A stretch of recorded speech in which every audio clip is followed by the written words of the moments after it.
بیچاری کئی روز سے دم توڑ رہی ہے، ڈر ہے خبر بد نہ میرے منہ سے نکل جائے، تقدیر تو مبرم نظر آتی ہے ولیکن پیران کلیسا کی دعا ہے کہ یہ ٹل جائے۔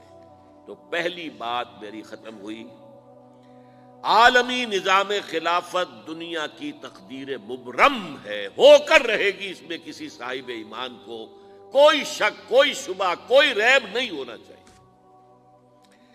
البتہ اس کا اب دوسرا پہلو کیا ہے، اس کا آغاز کہاں سے ہوگا؟ پہلی بات تو یہ، ہمارے بعض لوگوں کے ذہنوں میں، سادہ دل لوگ وہ سمجھتے ہیں کہ پوری دنیا میں ایک ہی دفعہ آ جانی چاہیے، یہ کوئی علاقائی خلافت تو نہیں ہو سکتی، خلافت تو عالمی ہوتی ہے۔ ان سے میں کہتا ہوں عالمی خلافت کب تھی جناب؟ یہ تو نہ خلافت راشدہ میں عالمی تھی، کیا ہندوستان شامل تھا اس میں؟ کیا چین شامل تھا؟ کیا یورپ شامل تھا؟ اور پھر جو خلافت کے نام سے جو ملوکیت چلی ہے وہ بھی صرف دور بنو امیہ میں کہہ سکتے ہیں کہ وہ پورا عالم اسلام کم سے کم اس کے تحت تھا۔ بعد میں خلافت عباس، بنو عباس میں اور فاطمیین کی خلافت میں اور آل عثمان جو ہیں آٹومان ٹرکس کی خلافت میں ٹکڑے تھے، حصے بکھرے تھے، کوئی مانتا تھا کوئی نہیں مانتا تھا۔ اور سب سے بڑی بات یہ، اگر ایک دم پوری دنیا پر خلافت قائم ہو سکتی تو حضور کے دست مبارک سے ہوتی، لیکن نہیں ہوئی۔ نتیجہ کیا نکلا؟ ایک ملک میں حضور نے قائم کر دی، جزیرہ نما عرب، یہاں خلافت قائم ہو گئی، حضور خلیفہ ہے۔ اس کے بعد آپ کے خلفائے راشدین نے پھر اس کو وسعت دی، شرقاً غرباً شمالاً، 3 کالمز نکلے ہیں فوجوں کے، صحابہ کرام کے، 3 کالمز، ایک ایسٹ ورڈ، ایک ویسٹ ورڈ، ایک نارتھ ورڈ۔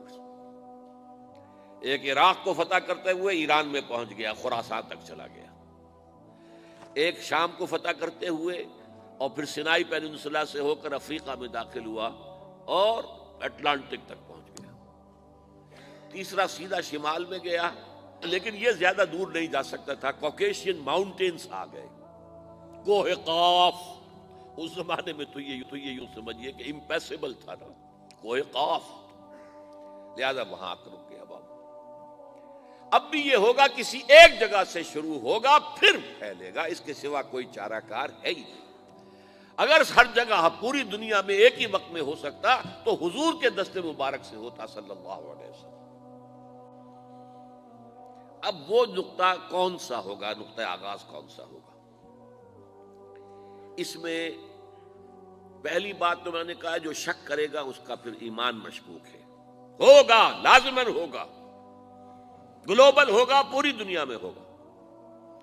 کہاں سے شروع ہوگا اس میں آپ اختلاف کر سکتے ہیں، لیکن مجھے تو 2 حدیثیں تو ملی ہیں جن سے یہ اندازہ ہوتا ہے کہ یہ اس مشرقی خطے سے ہوگا، عرب کے مشرق کی جانب کسی ملک سے ہوگا، کسی خطے سے ہوگا۔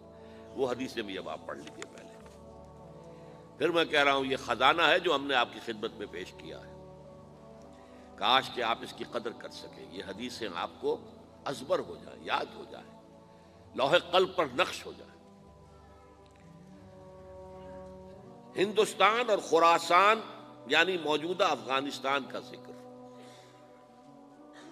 ابن ماجہ کی روایت ہے، عن عبداللہ ابن الحارث رضی اللہ تعالی عنہ قال رسول اللہ صلی اللہ علیہ وسلم یخرج ناس من المشرق یوطئون للمہدی یعنی سلطانہ، یعنی سلطانہ، دونوں طرح سے پڑھ سکتے ہیں۔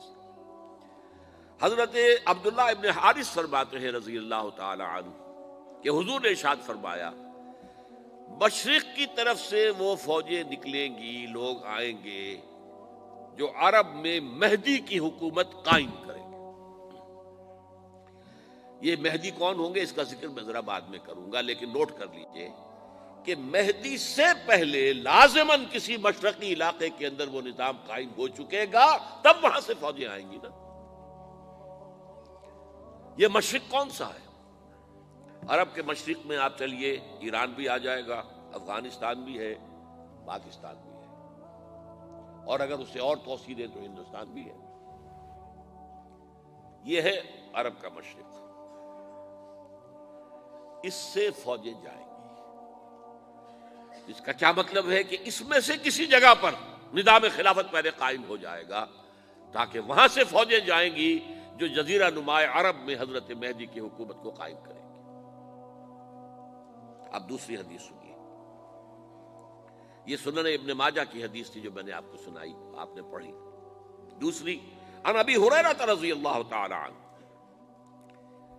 یہ ترمذی شریف کی روایت ہے، قال قال رسول اللہ صلی اللہ علیہ وسلم یخرج من خراسان رایات سود لا يردها شیء حتی تنصب بإیلیا، خراسان کے علاقے سے سیاہ جھنڈے لے کر فوجیں آئیں گی، ان کا رخ کوئی موڑ نہیں سکے گا، ان کو پیچھے پھیر نہیں سکیں گے کوئی بھی، یہاں تک کہ وہ یروشلم میں جا کر جھنڈے نصب کر دیں گے۔ ایلیا حضور کے زمانے میں یروشلم کو کہتے تھے۔ یہ یروشلم تھا جب حضرت سلیمان کی حکومت تھی، اور یہاں پر معبد سلیمانی، ہیکل سلیمانی قائم ہوا، پھر یہ یروشلم ہی رہا ہے تاریخ میں، یہاں تک کہ سن 70 عیسوی میں جب ٹائٹس رومی جنرل نے اس کو گرایا، ختم کیا، سیکنڈ ٹیمپل گرا دیا، اور یہاں سے یہودیوں کو کہا نکل جاؤ یہاں سے، کوئی یہودی باقی نہیں رہا، تب بالکل تہو بالا برباد کر دیا۔ اس کے کوئی 150 سال بعد ہیڈریان، رومن ایمپرر ہیڈریان، اس نے پھر دوبارہ آباد کیا اس شہر کو۔ 150 سال تک یہ بالکل بنجر اور بالکل غیر آباد پڑا تھا۔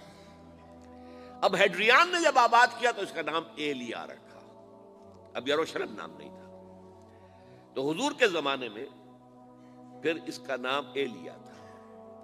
اور اب اس سے کیا معلوم ہو رہا ہے کہ یہ یروشلم مسلمانوں کے قبضے سے اس وقت نکلا ہوا ہوگا، ایک دفعہ پہلے نکلا تھا، سن 1099 عیسوی میں مسلمانوں کے ہاتھ سے نکلا، کروسیڈرز عیسائیوں نے آ کر اس کو قبضے میں کیا، لاکھوں مسلمانوں کو مارا، قتل کیا۔ اس کو 1187 عیسوی میں واپس لیا ہے، کس نے لیا ہے؟ صلاح الدین ایوبی، کرد، عرب کھوکھلے ہو چکے تھے، عربوں نے کھویا، واپس نہیں لے سکے، بہت حکومت کر چکے تھے، 400-500 برس کی حکومت کر کے، اور ان کے عیش اور ان کے آرام، اب ان میں جان نہیں تھی کہ وہ واپس لے سکے۔ واپس لینے والا گرم کرد خون تھا، صلاح الدین ایوبی۔ تو گویا کہ اب آپ سمجھئے کہ 88 برس تک عیسائیوں کا قبضہ رہا یروشلم پر۔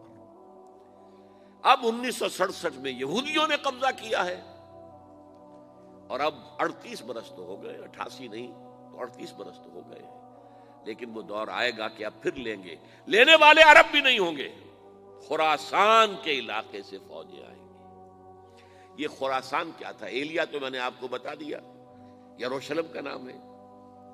خراسان اس زمانے میں ایک بہت بڑے ملک کو کہتے تھے، کچھ حصہ پاکستان کا بھی اس میں شامل ہے، کچھ حصہ ایران کا بھی ہے، ایران کے اس حصے کو اب بھی خراسان کہتے ہیں، وہ ایک صوبہ ہے، خراسان ایک صوبہ ہے ایران کا چھوٹا سا۔